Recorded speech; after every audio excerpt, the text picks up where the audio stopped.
अच्छा बाबूजी,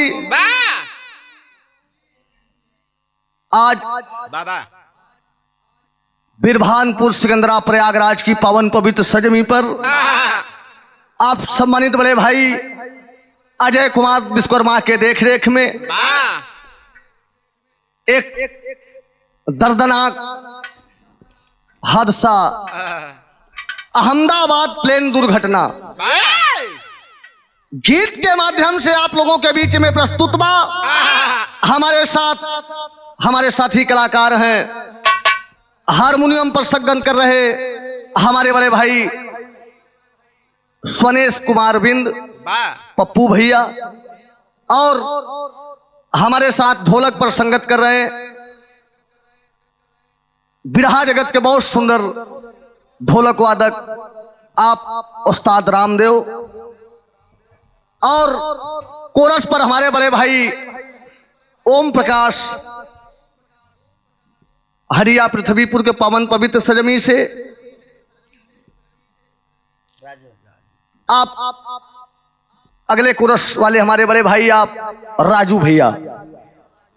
हम बिरहा गायक कलाकार कुलदीप लाल यादव एंड पार्टी की तरफ से बहुत बहुत पलगी प्राम सभी यूट्यूबर साथी और श्रोता बंधुओं को बहुत बहुत पलगी प्राम बा। बड़ा प्यार दुलार सम्मान कुलदीप लाल यादव के मिलल यूट्यूब के माध्यम से। हम आशा न पूर्ण विश्वास बा कि आप लोगों से वह प्यार दुलार के आशा करब मिली और आप लोगों से प्यार दुलार सम्मान मिलत रही।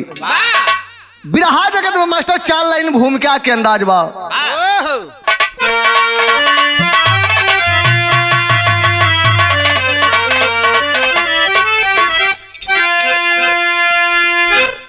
जी लो हंसी करी हंसा करी मिली जिंदगी, साथी कब छोड़ दे कुछ भरोसा नहीं। काल का चक्र रुकता कभी भी नहीं, देता पल भर किसी को भी मौका नहीं। दोषी किसको कहूँ चोक तो है हुई, लोगों की चीख से फट गया है जिगर। जख्मी पहल गाम का अब भरा तक नहीं, न दुर्घटना फिर से हटाया कहल।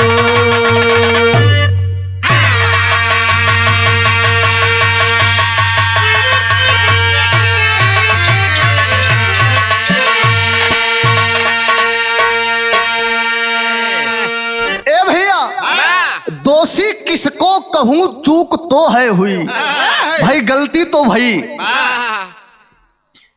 बिरहा के माध्यम से आपको पूरी बात की जानकारी मिलेगी कि कब और कहां किससे चूक हुई, जो इतना बड़ा घटना, इतनी बड़ी हादसा हमारे भारत देश में घटी, जो कि पूरा विश्व को हिला करके रख दिया। बाबू, दोषी किसको कहूं चूक तो है हुई, लोगों की चीख से फट गया है जिगर। खून जख्म पहलगाम का है भरा भी नहीं, प्लेन दुर्घटना फिर से है ढाया कहर। बड़ी मार्मिक कव्वाली के अंदाज हो मास्टर, अब बड़ी पुरान के जल कव्वाली के हो। ई बनारस के रहे वाले स्वर्गीय बाबा रामदेव यादव गाँव है। अब कैसे गाँव है लाल तनी से देखा बनाए के दा।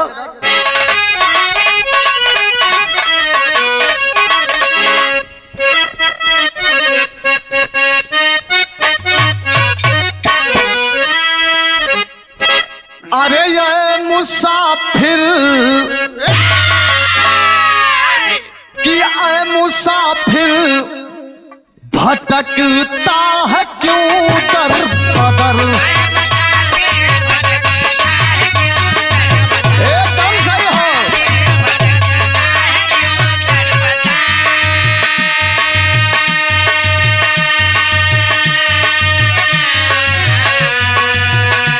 आए मुसाफिर भटकता है क्यों दर बदर।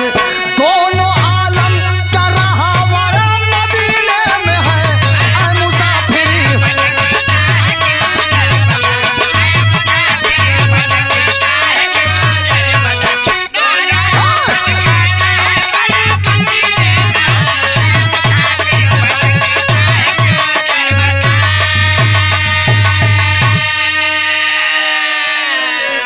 ए भैया ई तो तरज हो, तनी से फर्क पे ध्यान दा। 1 लाख के बाद कवि जी एक लाइन में लिखले हुअन, कैसे?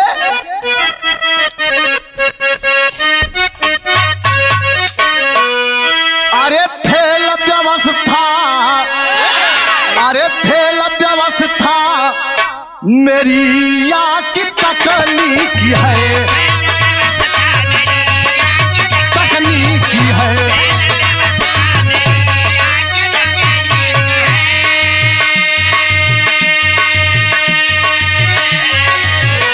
फेल व्यवस्था मेरी या की तकनीक है, या खुदा रुस्त है समझ आता नहीं।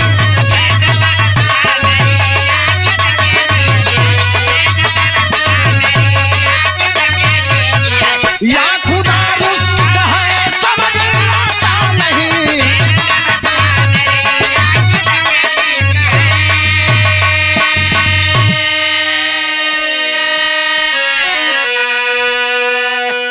ए भैया, या तो मेरी व्यवस्था फेल है, सरकार की अर्थव्यवस्था फेल है, या फिर कोई तकनीकी में गड़बड़ है।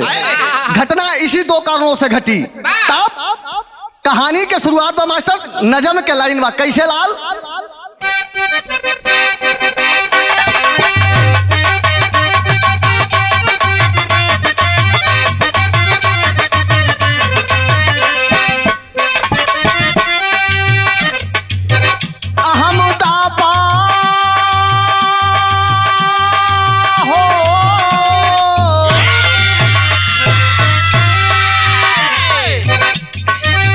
अहमदाबाद जो गुजरात की राजधानी है, अहमदाबाद जो गुजरात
भारत के अंदर एक अहमदाबाद प्रांत हो, अरे वाह, जो कि गुजरात की राजधानी है।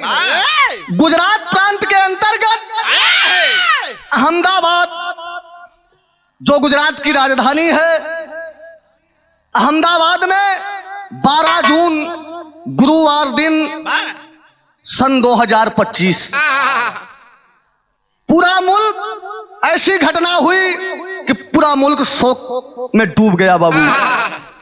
वल्लभ भाई पटेल एयरपोर्ट पर एक जर्जर विमान, जिसपे गवर्नमेंट के तरफ से रोक भी लगाया गया था, विमान रनिंग रनवे पर खड़ा है, उड़ान भरना चाहता है, जिसमें 242 यात्री सवार हुए। ए भैया, रनिंग रनवे करके विमान ऊपर उड़ा, 600 कुछ फीट के ऊपर गया और विमान का संतुलन बिगड़ना शुरू हो गया। पायलट तमाम कोशिश कर रहा है और लोगों को घबराने के लिए रोक रहा है कि घबराओ नहीं, अपना अपना सीट बेल्ट बांध लो। लेकिन थोड़ी ही मिनट के बाद विमान जाकर के बिल्डिंग से टकराता है और जब टकरायल तो तमाम लोगों के सपना रहल, मनोकामना रहल, सब टूट के चूर चूर हो गए बाबू। कवि जी को मजबूर होकर के भाव लिखना पड़ा। क्या लाल?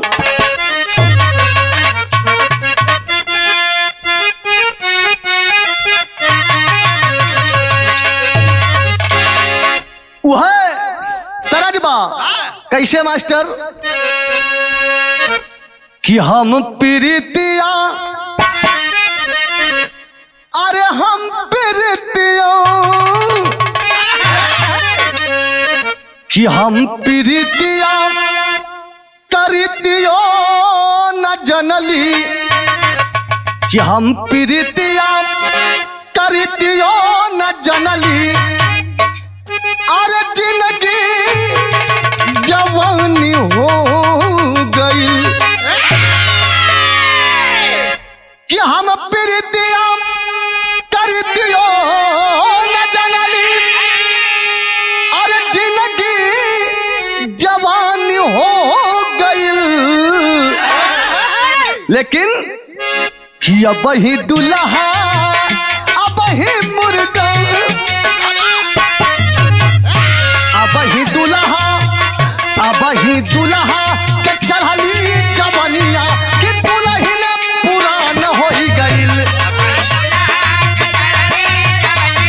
कि दुल्हन पुरान हो गईल।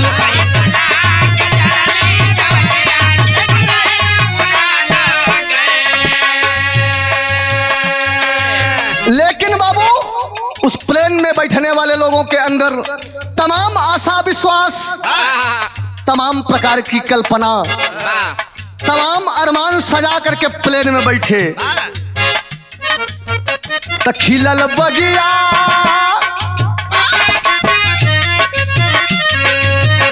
खिलल बगिया न महकत सुमनवा, खिलल बगिया न महकत सुमनवा, कि पल में वीरान हो गई, कि पल में वीरान हो गई।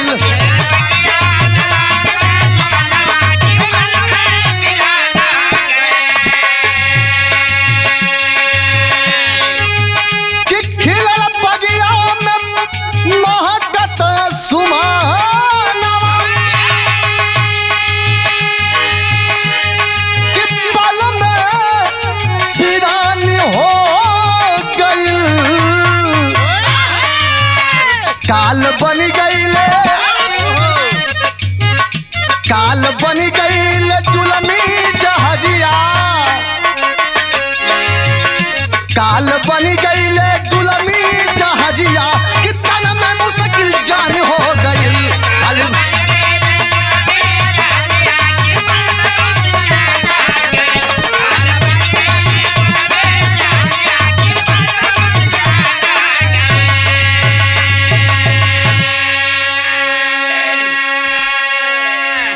जो फुलवारी खिली हुई थी बाबू पल भर में मुरझा गई। अपनों को नहीं पहचान पा रहे हैं। काल बन गई ले जुल्मी जहजिया कि पल में मुश्किल में जान हो गई। ए भैया, लोगन के जब जान आफत में पड़ल, विमान डगमगाए लगल, पायलट का संतुलन बिगड़ रहा है, प्लेन का संतुलन बिगड़ गया और धीरे धीरे नीचे की तरफ चल दिया।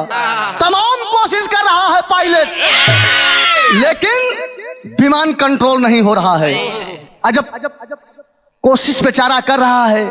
जब कोशिश कर रहा है, कोशिश में नाम कामयाबी हो रही है, तो कवि जी ने कलम को चला दिया और पायलट के ऊपर लिखा, बारे पायलट, बारे उसका दिमाग अपने बुद्धि को लगा रहा है।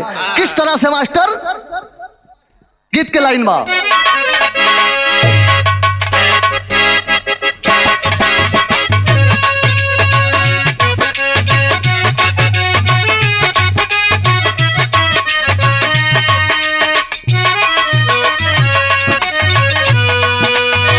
वह तरजबा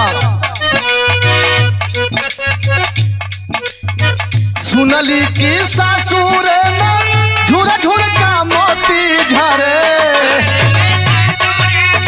झुर झुर का मोती।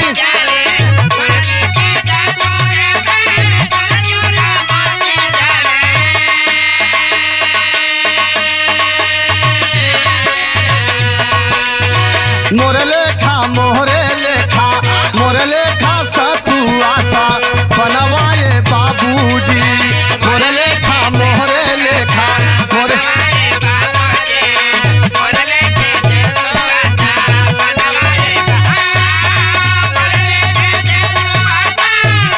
शेर हुआ, शेर हुआ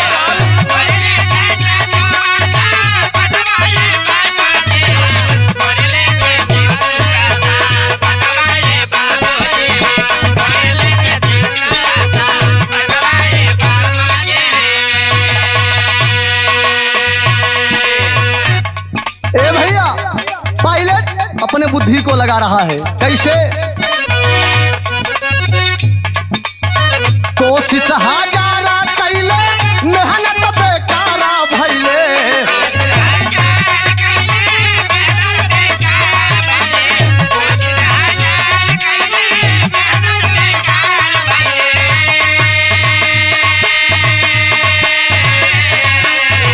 कोशिश हजारा कैले, मेहनत बेकारा भइले। ऊपर नाही, ऊपर नाही, ऊपर नाही उठे लीजा हजिया ये बाबूजी, ऊपर नहीं।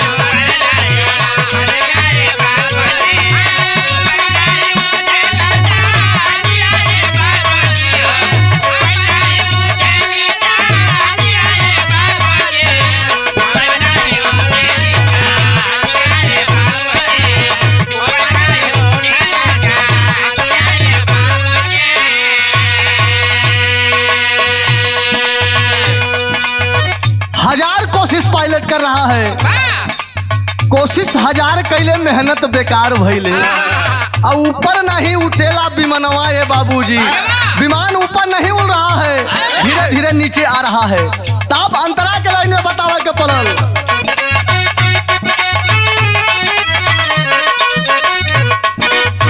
गिरता विमान नीचे सब ही चिल्लाई तीखे,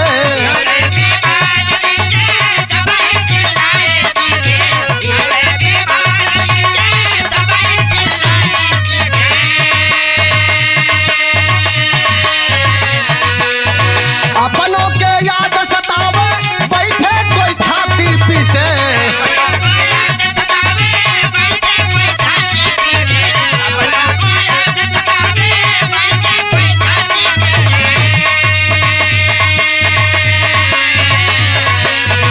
काला सनमुख देखी के द्वा, काला सनमुख देखी सूखल जहना ये बाबूजी, काला सनमुख देखा सूखल।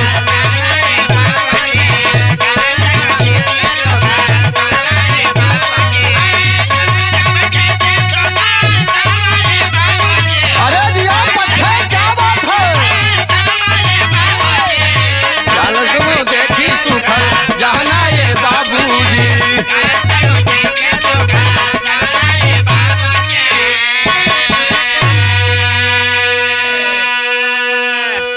जिस समय जा करके बिल्डिंग से टकराया है और जमीन पर गिर पड़ा, लोग चिल्ला रहे हैं, चीख रहे हैं, लोग अपने अपने को पहचान नहीं पा रहा है। क्योंकि जिस समय विमान बिल्डिंग से लड़ा तो दो टुकड़े में बट गया, विभाजित हो गया और सारे लोग मौत के काल के गाल में समा गए। मेडिकल कॉलेज के बच्चे कुछ भोजन कर रहे थे, डॉक्टर लोग, उनकी भी क्षतिग्रस्त हुई और इतना भयंकर दुर्घटना हुआ, पूरे विश्व को हिला दिया और कवि जी को मार्मिक भाव देना पड़ा। जिस समय लोग अपनों की लाश नहीं पहचान रहे हैं, क्योंकि लाश में शिनाख्त नहीं रह गई, पूरी शरीर लोगों की जल गई थी। कवि जी मजबूर होकर के मार्मिक भाव देते हैं, कैसे लाल?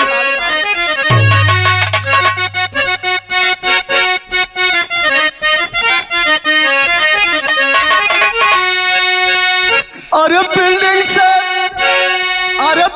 से टकराइल पापी मान ये मिटावा, कहा कि बिल्डिंग से टकराइल पापी मान ये मिटावा, अशोक में डूबल बा हिंदुस्तान ये मिटावा।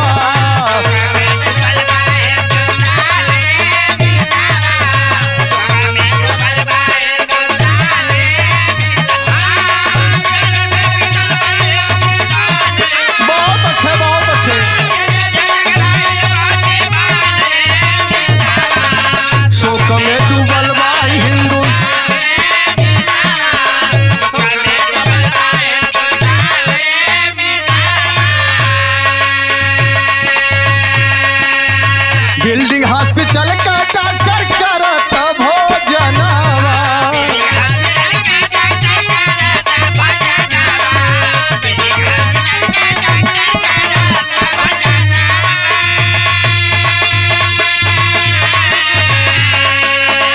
चले गईले ओनहु लोग के लालहरा पारनावा।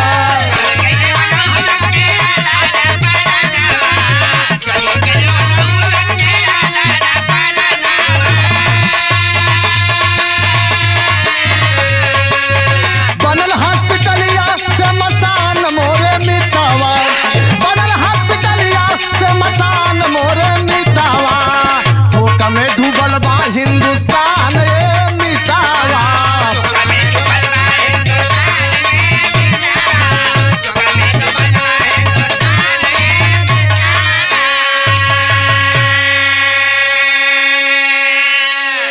जिस समय बाबू विमान जा करके हॉस्पिटल के बिल्डिंग से टकराता है, दो भाग में विभाजित हो गया और तमाम लोग मारे गए। विदेशिया में बतावे के पलल कितना लोगन के मौत मौके पर हो गए। कैसे लाल?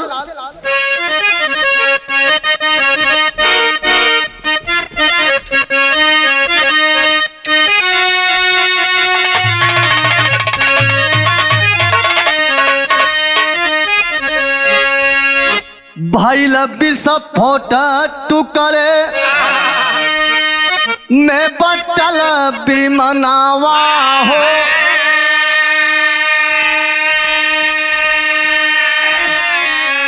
अरे 241 गईले जान मोरे बाबूजी,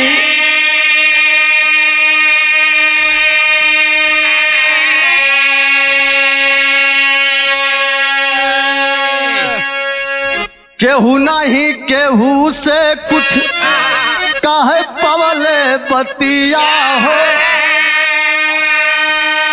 अरे रूठ गईले ऐसन भागा वान मोरे बाबूजी।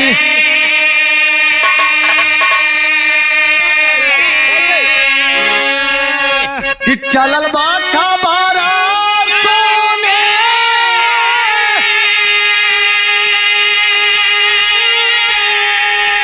अचंभित भइल तना हो,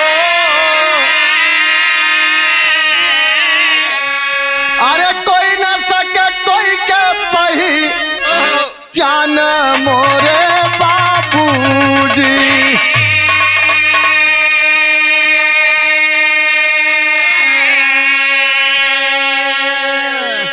ए भैया, जिस समय दुर्घटना हुआ, कोई का बेटा बिछड़ गया, कोई की बेटी बिछड़ गई, कोई पूरे परिवार को बिछड़ गया, कोई माँ बाप, इस प्रकार से लोग, ठीक है बूढ़े और नौजवान तो घटना के शिकार हुए, लेकिन छोटे बच्चे भी शिकार हुए। इतना बड़ा दुर्घटना हुआ बाबू कि क्या मैं कहूं, क्या मैं आपके सामने व्यतीत करूं। जिगर कप गया, आंख से आंसू चल रहा है, और कवि ने अगली कलम को चलाया। क्या चलाया लाल?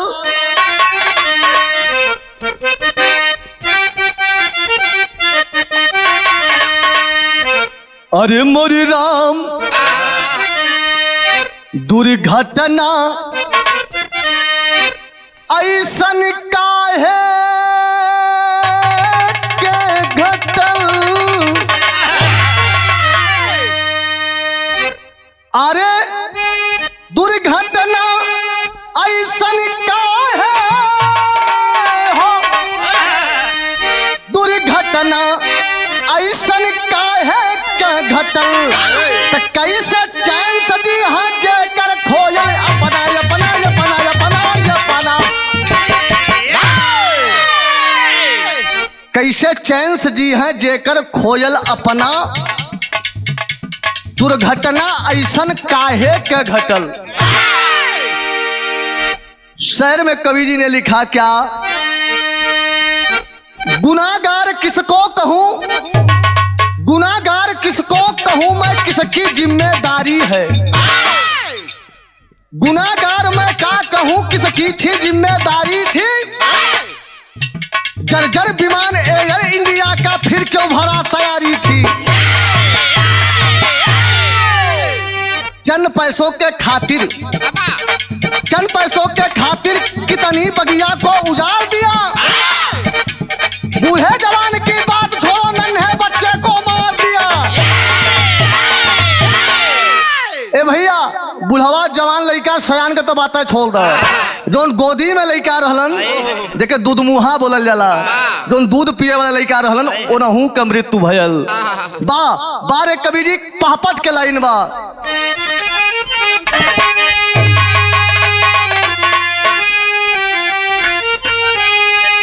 अरे परिजन पहुंचे देख पाता तमाचा हमारे बाबूजी।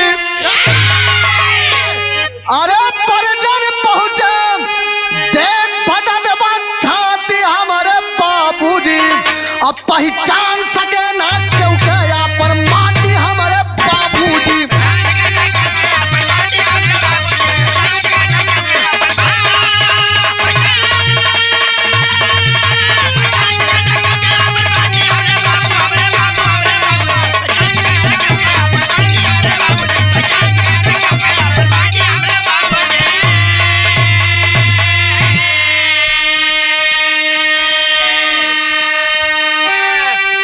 विस्फोट भयंकर था इतना कि झुलस गए सब लोग हो। कहर कहूँ कुदरत का ऐसन कि बिगड़ल संजोगवा हो। अरे जरल जरा न शरीर कतहु बापा कि हमारे बाबूजी। कहूँ ना मिलल बा कहूँ के उस पल साथी हमारे बाबूजी।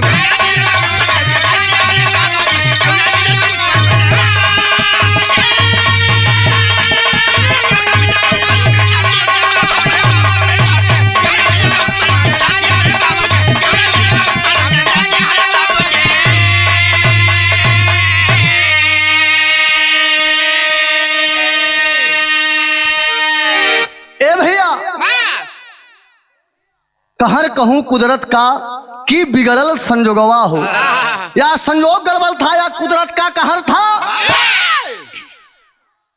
उसी प्लेन में एक लड़की मारी गई जिसका नाम प्रियंका बताया गया। महाराजगंज की रहने वाली प्रियंका जो शनि देव से प्यार करती थी। उसके प्रेमी का नाम शनि। इतिहास में पहली बार देखने को मिला लोग जिंदा साथ देते हैं, लेकिन मरने के बाद उस लड़के ने सिंदूरदान दिया और बियहुती चुनरी को पहना करके अंतिम विदाई किया। उस लाश से शादी किया सनी कुमार ने। इतिहास में उसका प्यार अमर हो गया, उसका नाम अमर हो गया। और आल्हा के भाव मास्टर कैसे?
जौनपुर की लड़की रहने वाली प्रियंका नाम था। लाश को पैतृक निवास पर लाया गया। परिवार के लोग, गांव के लोग, नात रिश्तेदारी के लोग मौके पर मौजूद हैं। प्रेमी सनी को जब पता चला तो आकर के सबके सामने बयान करता है कि मैं इस लड़की से जिंदा प्यार करता था। मर जाने के बाद इसके लाश को सिंदूरदान करके बियहुती चुनरी उड़ा करके अंतिम विदाई करूंगा। सब लोगों के सामने सिंदूरदान किया और बियहुती चुनरी को उड़ा करके अंतिम विदाई किया। आखिरी भाव खली में कहना हो।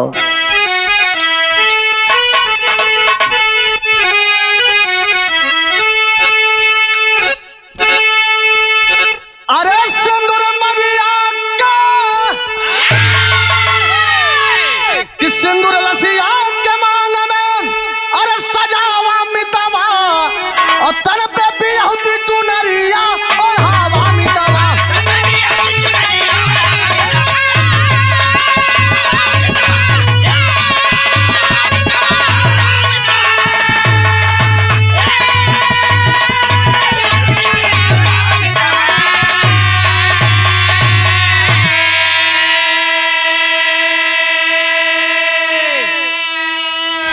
कि धन ऐसन प्रेमियन के अमर रहे गाथा जियाला के सब संगी मुँह वाला पे जाता।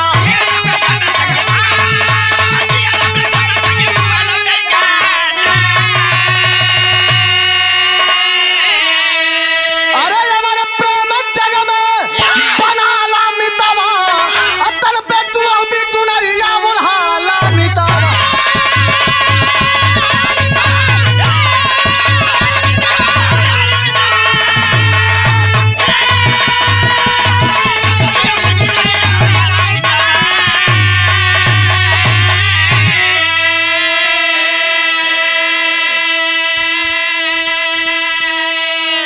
वाह, आज के जमाने में लोग जियतबे के संगी होवे तैयार ना हो। कैसन प्रेमी रहल कि मरने के बाद भी सिंदूरदान किया, सलाम किया और अंतिम इच्छा को पूरी किया। वाह, ऐसे नौजवानों की प्रेम गाथा, ऐसे प्रेमियों की प्रेम गाथा मात्र 4 लाइन पर बिरहवा लिखल गई कि बतावा जिए तबे केहू के साथी नाम नहीं होला, गद्दारी करेला तोरे नियर। अब मुंगले पे कैसे, लेकिन दोस्त हो खे तो उस प्रेमी जैसा। आखिरी भाव हो मास्टर, यही से बिरहा का समापन बा। भाव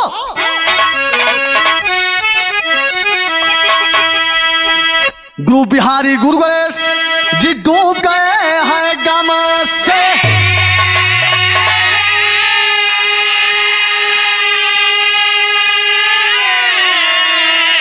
अरे कभी चल गया नीरज लाल के अब आंसू बहा कलम से हो।